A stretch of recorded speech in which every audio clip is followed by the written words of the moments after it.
Hello and welcome to paper 1, which is the history around us, and it is the Kenilworth Castle walkthrough. So, you've got 3 questions on this one paper and you are choosing to do 2 of them. Each of the questions is worth 20 marks. What you need to do is to make sure, as it says, you must clearly state the name of your site that you have studied, which is Kenilworth Castle, and you need to think about the specific time that you are referring to. It should be clear. So if we look at these 3 questions, how far have the uses of your site changed throughout its history? Use the physical features of the site as well as your own knowledge to support your answer. So what you have to do here is to name some of the actual features of the castle.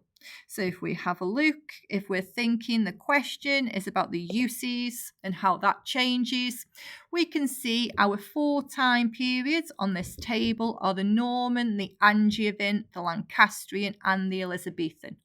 So we could discuss about how it changes from being a defensive and military fortress during the Angevin period with these physical features here. We've got the keep, which is extended, the outer and inner curtain walls with the arrow slits and the crenellations. We've got the building of Mortimer's Tower, which is a barbican with arrow slits and murder holes. And again, we've then got Lund's Tower, which has got the arrow slits. Now, the purpose and the use changes because it becomes more of a royal palace under John of Gaunt. So we get Gaunt's Tower, which is his private residence. We get the Great Hall with the windows and the fireplaces and the tapestries. We get the kitchen, which is extended roughly to about 9 metres by 8 metres. And we get St. Lo Tower as well. So we can see it's gone from this defensive and military fortress under King John and Simon de Montfort, and there's been a change because it's now a royal palace which is going to be entertaining guests under John of Gaunt. So to be able to answer this question, you need to have 3 paragraphs at the most, and you are just linking it back to the physical features. You have got to focus on this concept of change though. So we've said it changes from being a military fortress into a royal palace. You could then link it from the royal palace with John of Gaunt, and you could say that it continues to change because Dudley wants to marry Elizabeth, and that is where he hopes that they will live, and he has these buildings built for her. Leicester's Gatehouse, Elizabeth's apartments, and then the Elizabethan garden. Or you could answer question 2, and again it is worth 20 marks, so it is your 3 paragraphs. Explain why your site was important nationally or locally. Now we focus on the national importance. You can focus on one or several periods. Use physical features of the site as well as your own knowledge to support your answer. So the easiest way to do that is to take your time periods, and it was important during the Angevin period because of the siege of 1266, and this is the longest siege in English history, and you could talk about the physical features which made that siege so significant. You could then talk about importance nationally because it then changes to ownership of John of Gaunt, and you can talk about the changes that he made. Again, the tower, his hall, the kitchen, and the focus being on entertainment. And don't forget that John of Gaunt is the son of Edward III. Emphasis on why it becomes a royal palace. And then for a 3rd paragraph, Kenilworth Castle was important nationally because it's where Elizabeth went on progress in 1575, and she stays there for 19 days, which is the longest amount of time that she goes on progress.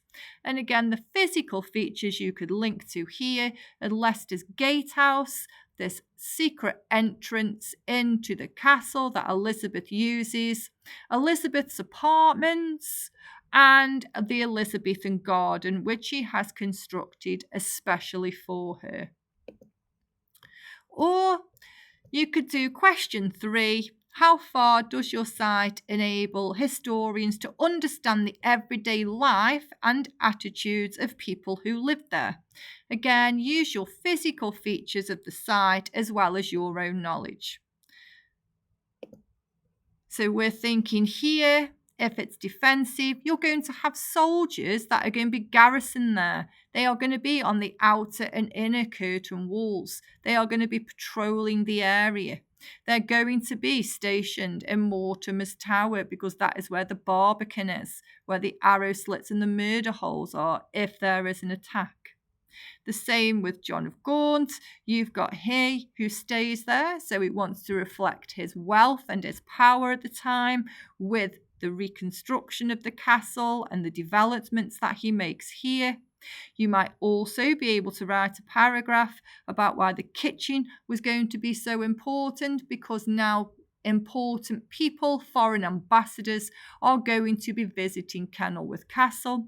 You could also say that he creates a new chapel there, which reflects his piety and the importance of religion at the time. And then lastly, you would say that Elizabeth's visits there also reflects the everyday life and attitudes, because we have got this idea of Leicester wanting to woo Elizabeth with the theme of courtly love. And you could use the Elizabethan garden in that point. So if you think this table that's here, that has got everything that you need to know.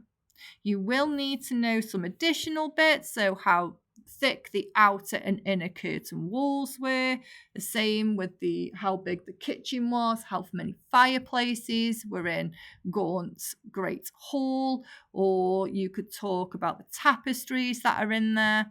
And remember, you can turn to your revision guide for all of this. Now, the history around us, as I've said, it is an hour. So you've got roughly 25 minutes on each question.